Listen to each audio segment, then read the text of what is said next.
Hi guys, welcome back to my channel. My name is Antoinette. I basically film what works for me along faith, lifestyle and my medical school journey. So in today's video, I'll be sharing one more thing that works for me. You say I'm a pig.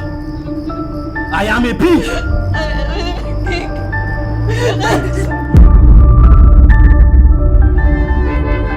I spoke to a girl I met on the bus. Yeah. Will you sit down and give us the rest of the juice? What if I want to go? Go where? To hell now. And they all the judge people they go. Heaven seems like to be a boring place. How would you know? You've never been there. Have you been to heaven? I don't think I ever believed that God loved me until I met you guys. Don't fornicate. Don't fornicate. You won't listen. Now this girl beside me is pregnant. How would you enter heaven with tattoo on your body? What would you tell the host of angels? You're beautiful. You're special. You're enough. It's funny how you say leave, but your eyes actually say stay. I love you. Sis, you look really beautiful. Besides, look at the woman at the well. She had 5 husbands and one. What do they call it? Side bubble. Do you have to jump on with everybody that just gives you just this attention? God. You just run off. Because something is a product of your past doesn't mean that it has no place in the future. Pig. I'm back. Just because I stayed in this pigsty with you, it's not making me a pig. Amanda, beautiful name.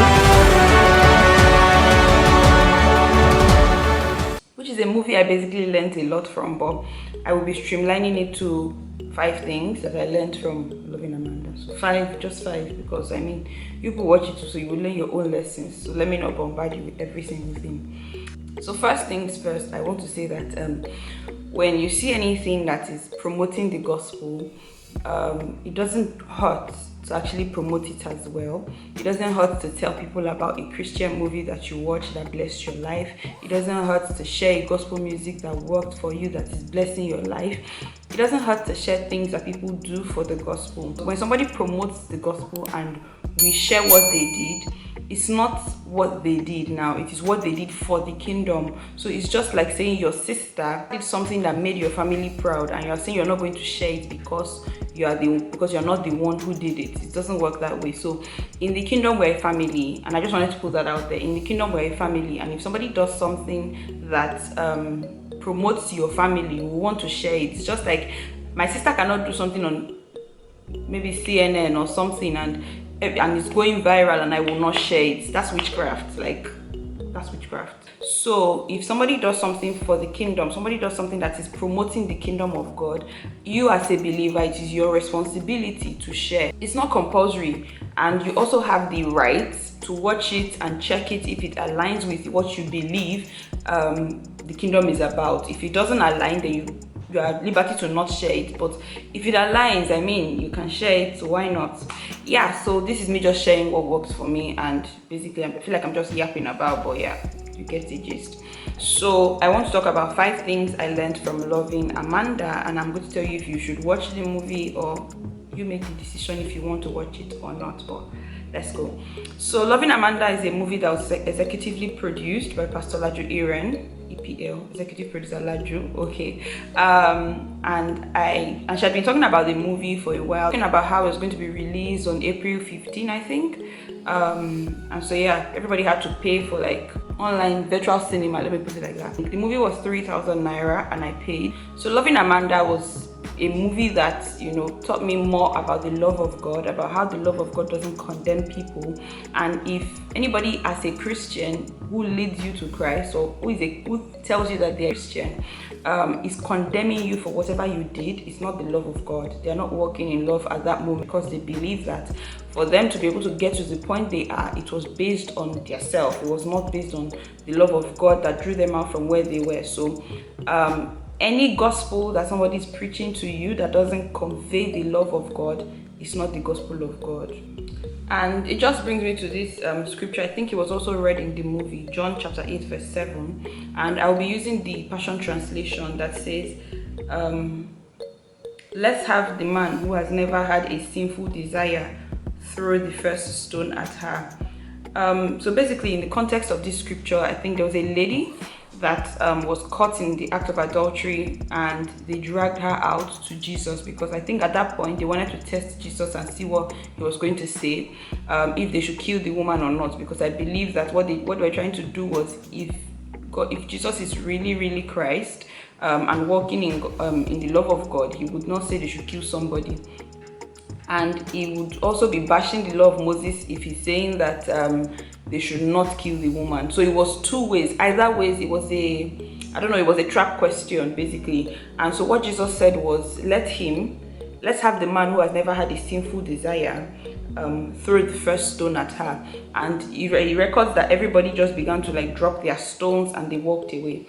And that's how it is. There's no Christian in this life that can open their mouth and say that they've never had anything, that they've never walked in sin, one, or they've never had any sinful desire. Sinful desire doesn't always have to be you desire to fornicate. Sinful desire doesn't always have to be you desire to steal. In fact, it is the ones that we see that are even the littlest ones.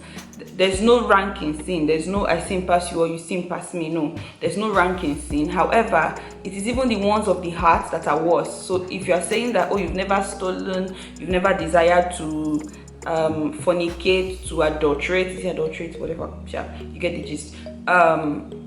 If you're saying those things, it doesn't make any sense, because you also have sinful desires like jealousy, pride.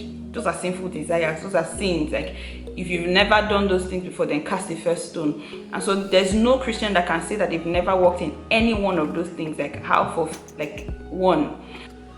So that's my first point, the love of God. The movie Loving Amanda it was loving Amanda in a relationship context, but it was also loving Amanda in a God loving Amanda context, because it just shows that no matter how far you've gone, God loves you, and his love is like a hand that is willing to pull you at any time from, like anytime you are ready to come out of that place, is willing to pull you out. That's basically what Loving Amanda is about, without me issuing spoilers. You know, I'm trying so hard. So next thing I want to talk about is the friends or brother zone or sister zone. You guys, this is something I have seen so many times. People always brother zone people. It's not only in the church, because we're always very quick to use in the church. No, it's something that happens, like, I feel like it's everywhere, every sphere of life, in your work, in your school. You always have people that you've brother zoned, and they have people that have sister zoned you or friend zoned you. And sometimes it is I feel like I see brother zone like a cloud, or sister zone like a cloud, like basically just put in front of you because you don't want to see what's obvious. And I think this is what has made people marry the wrong person, like, to an extent. It's not statistically proven, because I did not Google or check it, but I just believe that there are people who have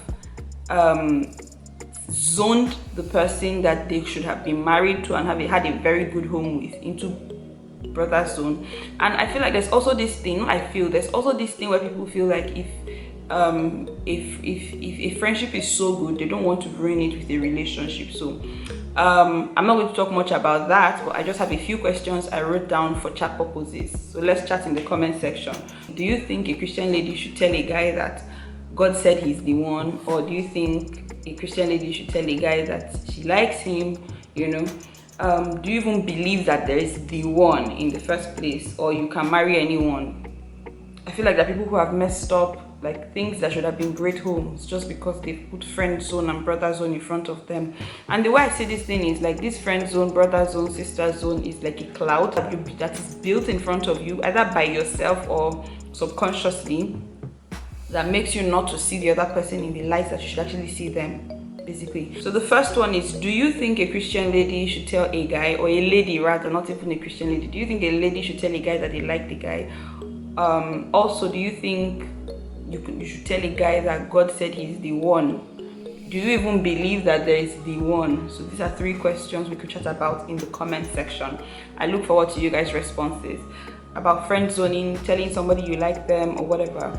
I would link I'll link 2 videos that my spiritual father has done on this topic in like this icon here, or in the description. Or in the description you can find the links there.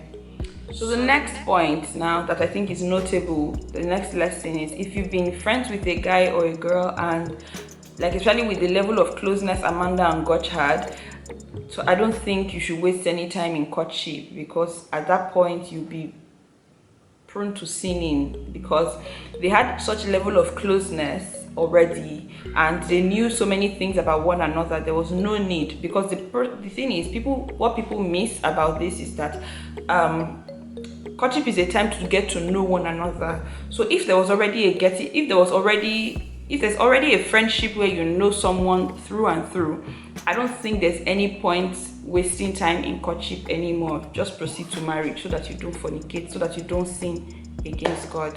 So I have another chat question, and I'll read it. It says, do you think there's a minimum duration to know or be friends with someone before you can take things any further? And I mean get married.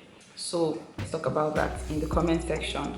So the next thing I want to talk about is the point that hit home. You guys, for the longest time I have searched, I didn't actively search, but I have never come across a movie that is not an obstetric or gynecology related movie that depicts labor well. I was impressed, very, very impressed. I was excited. Like, I literally stood up from my chair and I was so happy when I was watching it, because I watched it with my cousins, and I stood up from my chair and I was so happy to see that they depicted labor from the fact that they were timing contractions on the phone, the fact that her water broke, there was contraction that was being timed before the water broke. They did not just rub my back, rub my head, baby has come. Nollywood and I don't know, even American movies, many times they just depict labor as something that just happens in 5 minutes. She just stands up and says, my back, and then they rush her to hospital, and then they see a baby in the next part. Like, I was happy to see that there was a progression in the rate of contraction in the labor and in the timing and everything. I have always been talking about movies and the fact that they always make labor and delivery something that is just very, very easy peasy.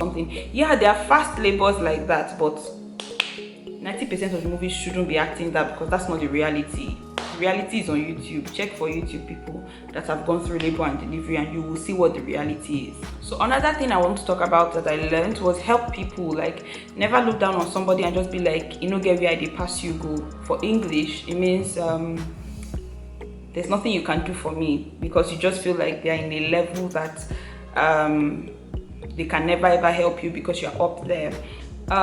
In the beginning, when Gotch gave the tout money, I didn't think that in his future or even in Amanda's future they will need him. So basically, don't ever look at people and say there's nowhere you're passing me to, or there's nowhere I'm passing you to. Like, I don't think I'll ever need your help in the future. Be nice to people. It doesn't take anything to be nice to people. Like, being nice to people is like the cheapest thing you can ever do for somebody. Being nice to people doesn't mean you have to give them $100 million or 10 million naira or whatever. Being nice to people is basically just being nice to people. It's just in the littlest things, really. So be nice to people because it doesn't hurt. I have 2 lessons that crowns up this whole video, and it's about baggage. So regardless of the baggage you think you have, never look at yourself and feel like God will never love you. God cannot love somebody who has maybe aborted 3 pregnancies. God can never love somebody that I don't know, maybe has killed before. That's an extreme, but yeah, even if you've killed before, whatever you've done, there's nobody that God does not love. He does not. I don't think God can create anything that he doesn't love, because his creation is an outflow of his love for us. Because even when he loved Adam so much that he had to create Eve, because he saw that who he created was alone. So God's creation is an outflow of his love. That's how I see it. And so there's nobody that God will create that God doesn't love, meaning that if he created you, he loves you, and for him to create you, he loves you, and for him to love you, he created you. It's an intertwined loving something. So basically, no matter your baggage, no matter the things you've done, God loves you. And lastly, regardless of how much baggage you think you have, as long as you are God's daughter, there's a son that God has that will love you regardless. So don't say things like, oh, who can love somebody like this? Or, you know, when people say things like a single mother deserves a single father, like a widow deserves a widower, or a single father deserves a single mother, you know, with all those things, it doesn't always work that way. God loves you, and he has a son that will love you the way you are. So don't lower your standards, don't cheapen yourself because you feel like, oh, this is the best end of the deal that I can ever get. In fact, if there's a deal, you're one of the priciest deals as far as you're God's daughter. So please, with that, I've come to the end of this video. Thank you so much for watching. What did you learn from loving Amanda? What was what was your aha moment for you? What was the moment that gave you joy? For me, it was that delivery that was good. It was a good thing to watch.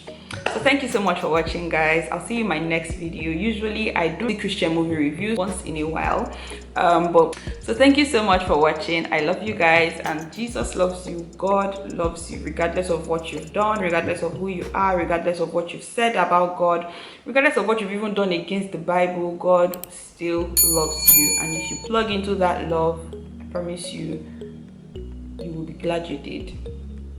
So I think another thing that made me happy, side note, was seeing people that I see on Instagram be on my screen. I saw Pastor Sumba Adelye, I saw Pastor Laju Iren, she actually acted. I saw Pastor Kunle Osilaja, I saw Lady Oyinda. Like, I was just so happy to see these people that I see on the gram, you know, on my screen, but in a movie. So thank you so much for watching. I'll see you in my next video. Bye.